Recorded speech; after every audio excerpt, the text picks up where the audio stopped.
Terence Crawford defeated Canelo Alvarez, something Floyd Mayweather did years ago. But that's not what I'm going to focus on. I'm going to focus on Terence Crawford's lovey-dovey relationship with the Saudi sports promoter, who is an advisor to the Saudi royal family, and the image that Jamal Crawford represents. So, Terence Crawford, before the fight occurred, was seen holding hands with the Saudi sports promoter. I guess if you pay enough money, you'll do a lot of strange for a piece of change, which a lot of these celebrity Negroes have proven just by evidence of, the stuff that's come out about the Diddy parties and Diddy himself. And then after he won the fight, he hugged that very same Saudi promoter. And in the midst of all of this, I'm wondering, did he ever question him once about Arabs slave owning? That they've been doing since the white man did it in America well over a century ago and still continue to do until this very day. But I can guarantee you, not once has he brought up racism, oppression, and slavery to this Saudi sports promoter or to anybody in the Saudi royal family. Because guess what? Unlike the European, unlike the so-called white man, they don't tolerate that BS. The same way they don't tolerate women talking about the patriarchy and toxic masculinity. Since Saudi Arabia is literally ran by the patriarchy, they have a king, for goodness sakes, a monarchy, all ran by men. But none of these identity politics, lip-tarded issues that these people like to mouth off about ever come up when they're doing business with them, whether it be in pro wrestling, boxing, the movie industry.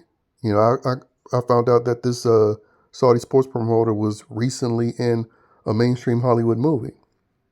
And on my previous channel, I talked about the Red Sea Film Festival, where Hollywood comes to Saudi Arabia and promote their films.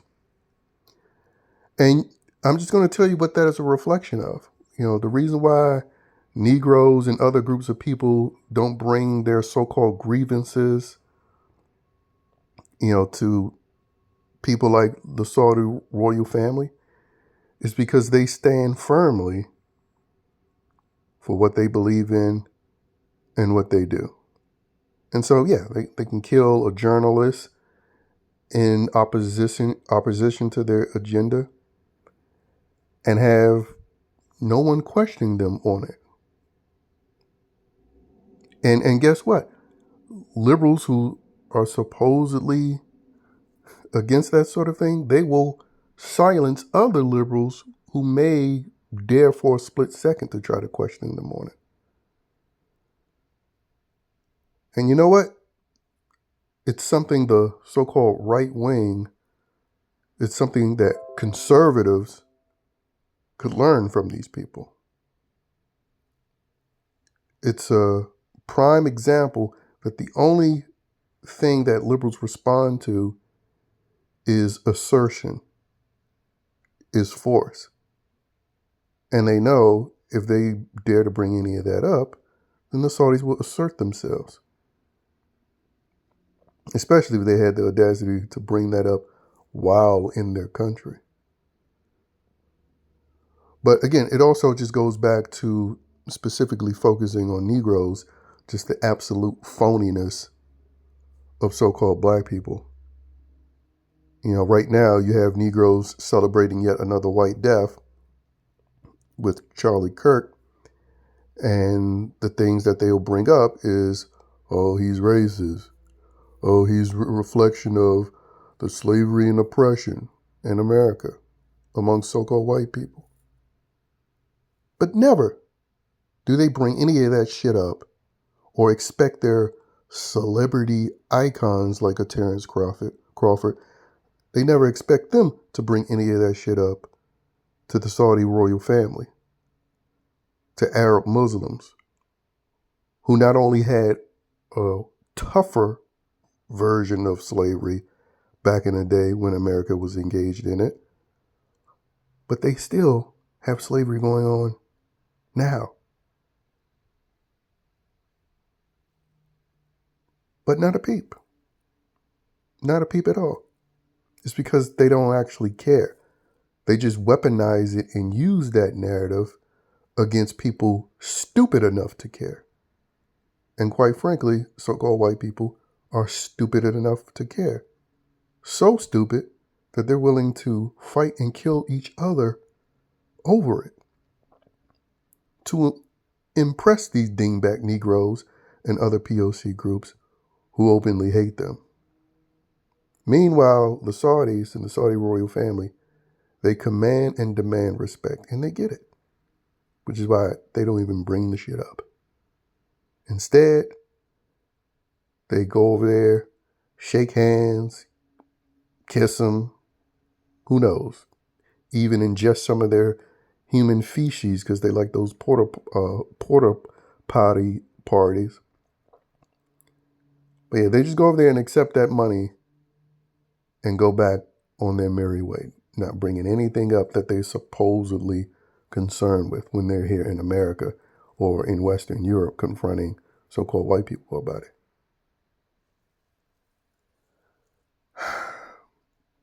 Which brings me to, again, one of the Negro heroes, Terence Crawford. He's a horrible image. You know, him and his ghetto woman that he was with, seems like he's no longer with her. I remember seeing footage of them in a parking lot where that chick was about to fight some other chick and Terence Crawford was there cheering along, talking about, yeah, beat her ass, beat her ass. You would think these Negroes had no money, that Terence Crawford specifically had no career, let alone children. You know, you would think he would want to be around for and not put himself in position to not be around for them. See, Charlie Kirk wasn't doing that. He thought he could engage with people like this, libtard brain people like this who don't bring up any of their libtard bullshit to Saudi royal family. He thought he was just being a reasonable human being talking with these motherfuckers. Meanwhile, they actually actively put themselves in hood rat, ghetto, chaotic situations.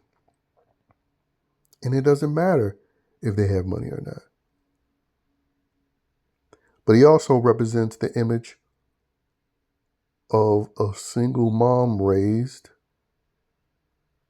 moron who gets in the media, details the heinous abuse by the hands of his mother, but ultimately praises her. And the mainstream media, they praise her just the same.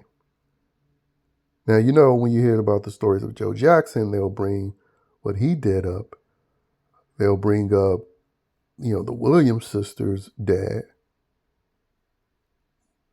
But the mama and the mamas in general, even when they're exposed for being abusive, confessing that they were extremely abusive, trying to lining up kids to fight him, when we know he could have been at risk of getting shot and killed by one of these Negroes she got to fight her son.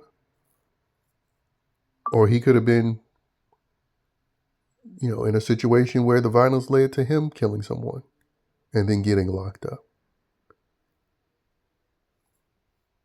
Like, clearly a horrible human being, but because of the image of the so-called black man in the community, they bow to toxic Negro bitches like this and praise them solely because they're mothers. So he's a horrible image, but add him to the list of all the other Negroes that are horrible images and representation. You know, but I guess, you know, if she put a Saudi royal family member or advisor in front of him, he would just go up and hug him and hold his hands instead of fight him.